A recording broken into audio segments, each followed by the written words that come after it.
Good afternoon, everyone. We are ready to start the gaggle. We will start with Colleen Wilson with the record. Colleen?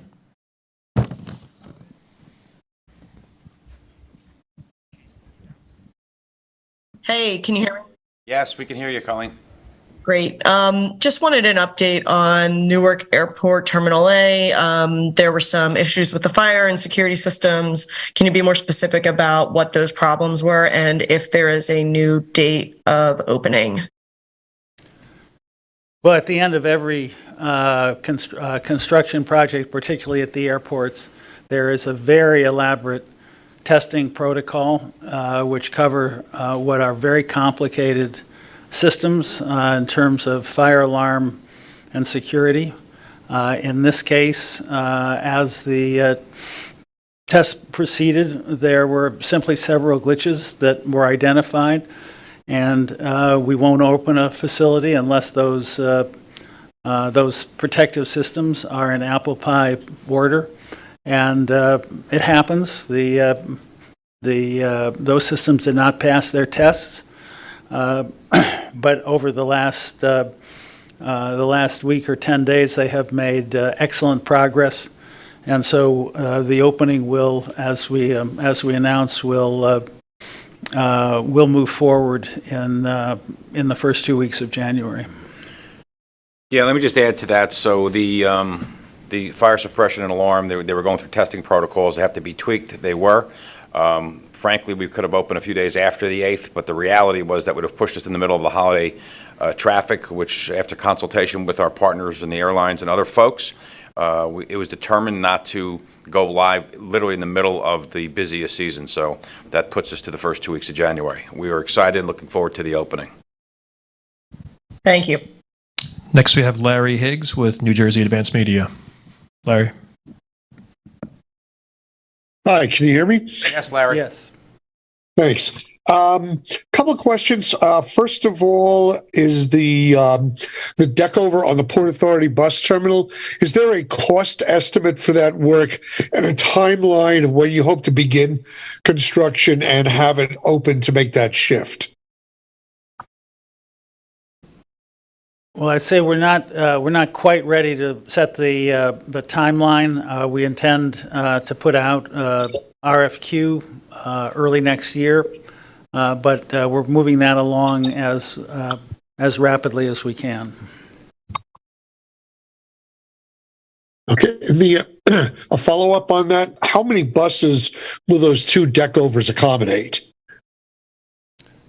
Honestly, Larry, I don't know the answer to that question, but the goal as we move forward on the entire bus replacement project, one of the challenges, but we have numerous initiatives underway, is that we're going to need to accommodate quite a few buses who have previously parked on grounds that will be devoted to the new facilities, and we're working that out step by step. The deck overs are a key part of that program. There will be additional sites identified, and we're working on that. It's a complicated challenge in terms of identifying it. We're 100% confident that we can do it, but I don't know the specific number of bus spaces that the deck overs will accommodate.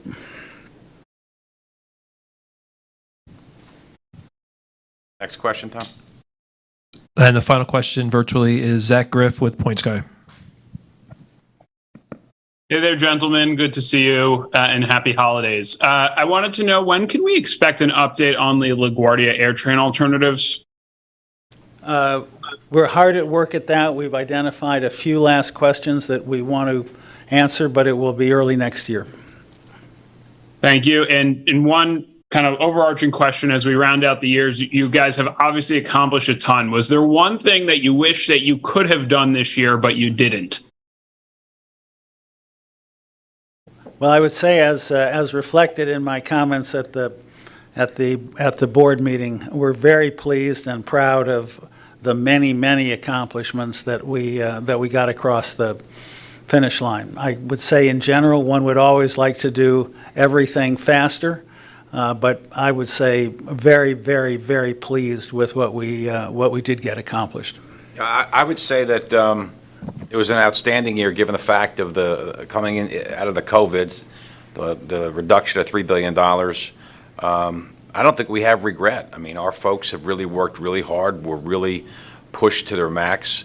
The delivery that Rick listed out in his executive is astonishing in the face of all the challenges. So we're thrilled on how we ended 2022, and we're really very optimistic about going into 2023. No regrets. I guess mine is just that the Terminal A didn't open this year. It'll have to be a 2023 date, but we look forward to seeing you there early January. Thank you. Final question submitted by CNBC, Lorianne Loraco, who's not able to join. I'll just read those two quick questions. It looks like the port will be #1 in the country again for the 4th month. There have always been friendly competition among the ports. Has this diversion of trade away from the West Coast because of the ILWU strike fears and AB5 heated this competition up? What is the port doing to keep this competitive advantage? The port is working extremely hard on making the Port of New York and New Jersey the most attractive port for ocean carriers and cargo shippers to use. I believe that it is true that the decline at the West Coast ports had many varied reasons, but the message that the shippers and the cargo carriers are sending is that they don't want to have all their eggs in one basket. So what we see happening in terms of the decline at other ports is that much of it has come to the Port of New York and New Jersey. We're delighted to have them. The port has maintained an extraordinary fluidity in the face of the flood of cargo. Just looking at the numbers over the past, if you compare the port's performance compared to prior years, it has absolutely stayed an extraordinary level above prior years. We are not seeing the declines that other ports are seeing, and we believe that the port is going to be able to retain a very, very substantial share of the cargo that has moved to our port. Yeah, and let me just add to that. I don't view this as a competition. The 3 ports that you're talking about all service this country in their various regions. And I think the evidence of the 4 last months about the Port Authority leading, I think is really going to foreshadow what's going to happen in 2023. I think for strategic, operational, or efficiency reasons, you're going to see this port of New York and New Jersey develop even more, and you're going to see our numbers go from 105, 110, 112% of what we did back in pre-2019 because of the investments we had made in the last 4 or 5 years at the port. And final question from Lorianne. Rick, I think you touched on this a little bit, but what is the port's outlook for December? December. It will continue to set records. I think you just look at the rest of the year. You compare the fact that the port is on the order of 20% above 2019. We think that trend will continue. There may be seasonal declines, but the port is hitting on all cylinders, and the messages that the port has been getting from the industry is that the positioning of the port, the capabilities of the port, which we could talk a long time about, will sustain record levels. That's it. That's it. Thank you very much, everyone. Appreciate it. Thank you.